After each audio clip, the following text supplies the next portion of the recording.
Break. When we come back from the break, we carry on talking about sport in the Western Cape. We'll be back in a sec.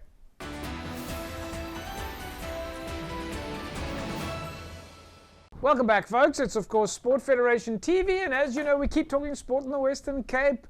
And, of course, as you know, it is Women's Month in August. And, well, we're not only celebrating women in 1 month. As you know, on Federation TV, we try and make sure that all our federations have as much support as possible when it comes to women's development. We have the Western Cape structure, in fact, has got a Women and Girls Commission that is structured towards the development of women and girls in sport. But a large focus, of course, this month in August. One of our big federations, as you know, in South Africa is football, SAFA. And in Cape Town, there is, of course, SAFA Cape Town. SAFA Cape Town has got a women's development structure. And on the line with me now is Desiree de Silva. Desiree, welcome to Sport Federation TV. It's great to have you here. Thank you, JP. It's good to be here. Yeah, first time for us to be able to catch up with you, and I'm certainly hoping it's not going to be the last time. And of course, we know that it's Women's Month next month. But before we talk about Women's Month and the special events that you've got planned for women's development at SAFA Cape Town, just tell us a little bit about the women's development structures within the SAFA Cape Town area. Okay, well, SAFA, as you know, we have a women's committee that deals with women issues, especially when it comes to the structure in SAFA at the moment is that we have some order. We have, you've got a regional women's league that is run by SAFA Cape Town, and those teams play, every weekend, and it's only for. Then we also have the SASA League, which is run by Western Province, SAFA Western Province, and that's also just for women. So, women are playing football. And then in local LFAs, we also have 2 structures where women are playing in our local LFAs. So we have teams in Cape Town Tygerberg League, and then we also have some women teams in Northern's League. Cape Town Tygerberg also started, for the first time, they started a girls' league, for younger ones. And that is just to develop the girls and get them exposure to. And SAFA Cape Town also have a school league for girls. Right. So we work on all the aspects. We try to develop girls. We have trials for girls to play national. Our girls are also being scouted. They go overseas. Yes. and whatever. And then also girls are sent to the High Performance Center in Joburg. So, Right. Just to get to that's their foot into getting to Banyana, hopefully. Is that the big dream, to play for Banyana, the national women's side?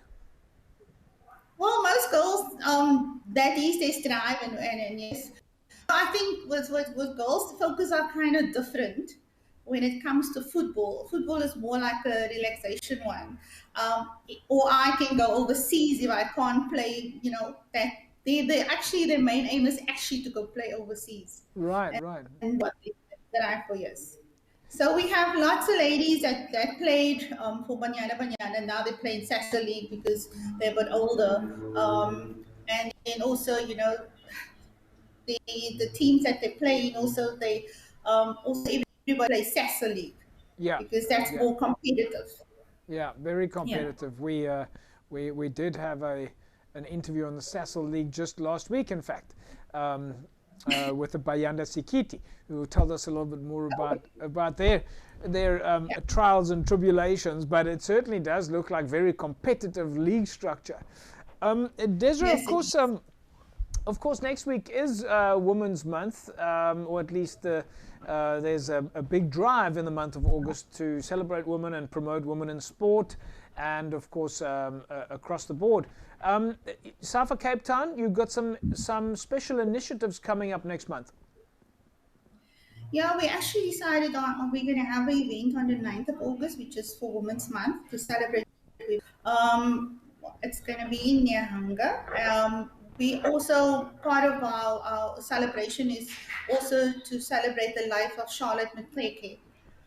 So we're going to have speakers talking about Charlotte, and also our, older football ladies and younger ones, they're all going to participate. So we're taking a whole generational thing. We're celebrating women. Yeah, so that is going to be on the 9th. And There's also going to be a match played by women. And yes, so that is how we're going to celebrate the day. Then later in the month, we hope to have a workshop for women, just to, to make women employable.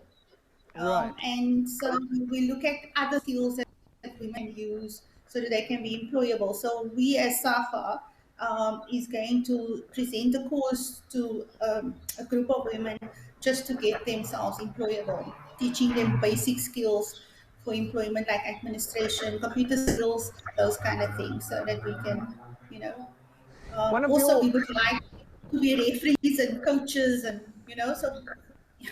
Yes, of course, there's development far beyond only the four white lines. There are a number of other things that one has to think about, as you've just indicated, from coaching to management to physios to medical Yeah. to secretarial and financial. The list of skills of sports administration is fairly long.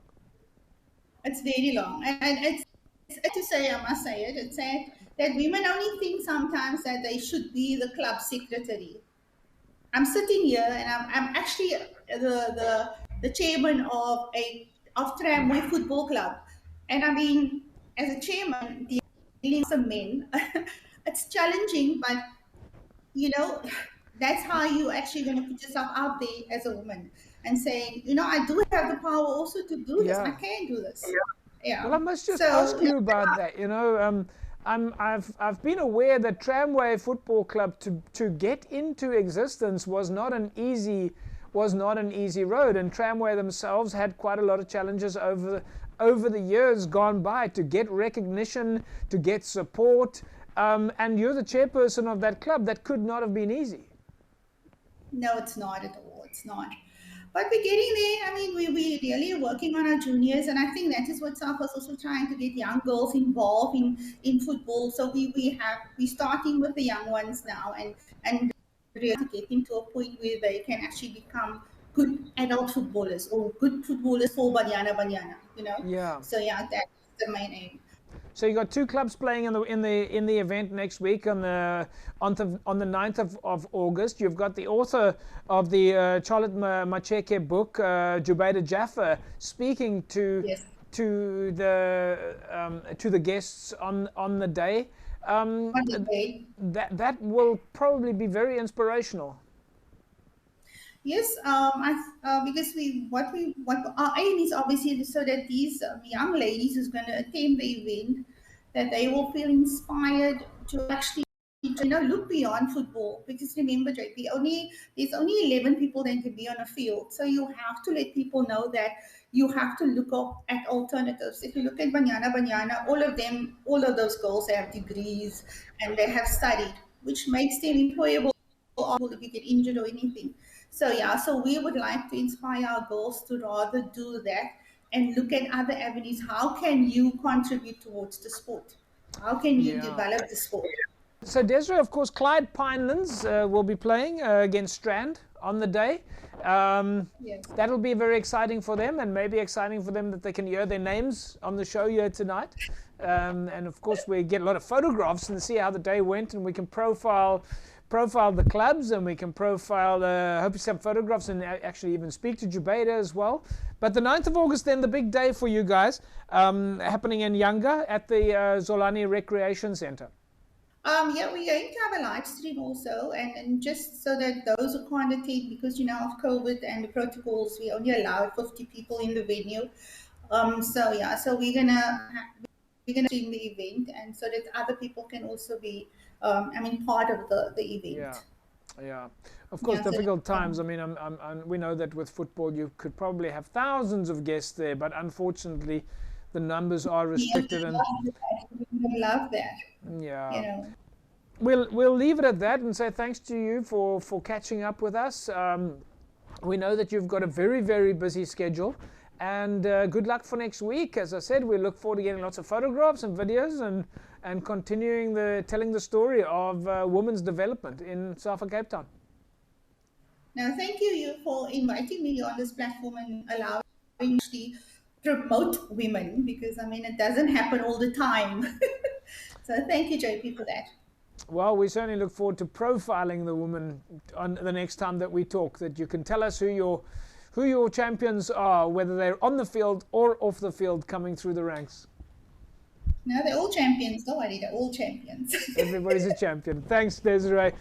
There we go, folks. Desiree de Silva, Women's Development for SAFA Cape Town. They've got a big event then coming up on the 9th of August. Yeah, if you want to find out more, then just go and visit the SAFA Cape Town website. Find out more about women's development and see how you can get involved.